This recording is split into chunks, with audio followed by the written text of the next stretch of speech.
Good morning, everybody, and this is your Forex setups for today. So, short was the right call yesterday, and we did kind of get back to the structure, but we just missed it. But I'm pretty sure there's something on the 1 hour that would assist us. I don't see any other structure on the 8 hour at the moment, so I don't want to be jumping in short at the bottom. I want to be jumping in short off a retest of a break. So that was the main level. You can see we stretched for it. We didn't quite get there. Nothing on the hour, surprisingly, and nothing really on the 15-minute, apart from this this little Brooks gap here.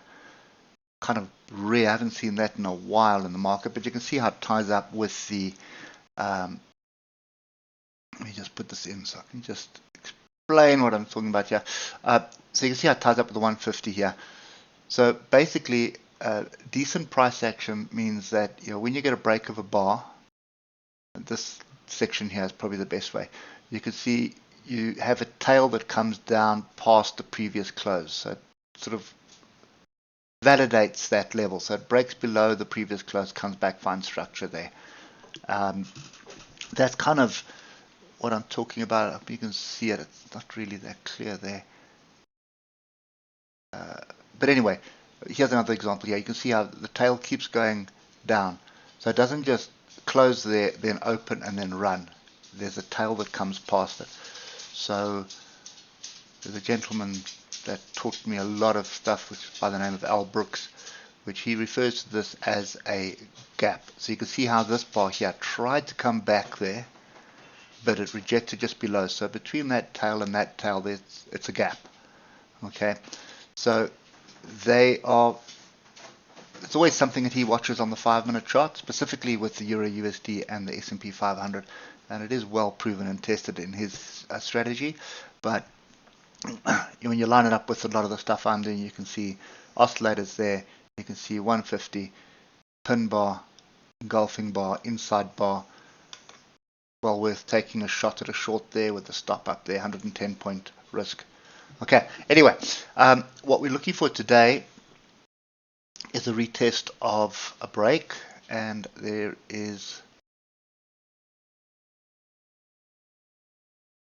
let me just get these, there are two here, so there they are there.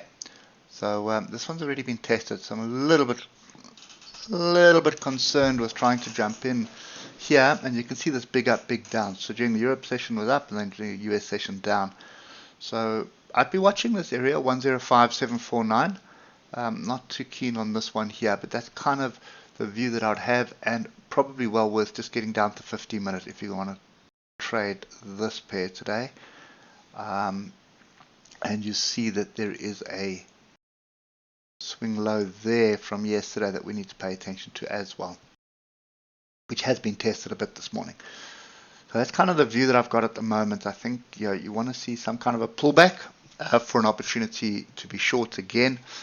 And the problem that we do have with the area we're in, you can see quite a bit of support. So the next logical big area is going to be down here, but we're going to need a little bit of momentum to get there. So that would be down here, 104976.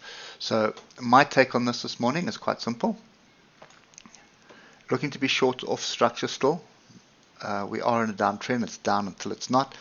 And then I'd be looking for these tails, these lows here as my first target. If we get through that, then probably just move stop down and see what's going to transpire after that. You can probably look further left on a lower time frame. Don't have time for that now, to see if there's any other structure there, and then just use that as your level. There will more than likely be a few levels to take profit on the way down. Anyway, moving on to US dollar, Japanese yen. We have broken, and we're not retesting this area at the moment. So I'm still waiting for that retest before looking at this pair. It's looking really sad at the moment, looking tired. So I'm very reluctant to just jump in here, and we are going sideways at the moment. So I'd much prefer to see us come back on structure and take another attempt from this. That's 148,481. So we're not doing anything with that until that happens. British pound, Japanese yen. So we're sideways and then we kind of dropped. We haven't really come to this level, and there's a gap here you can see there. That's what I've got in here. So I suspect that's what we are targeting right now. So it's a great target area, and you'd be wanting to see,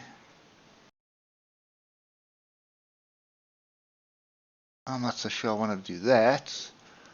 Let's just say I'd prefer to see the gap close there. So I would be looking for 181.167. If we reject that and do it on the 15-minute, it's going to be a lot safer.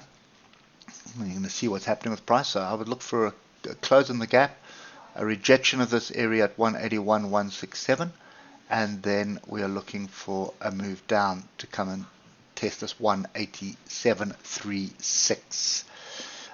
Lastly, Euro British Pound, and we're kind of sideways at the moment.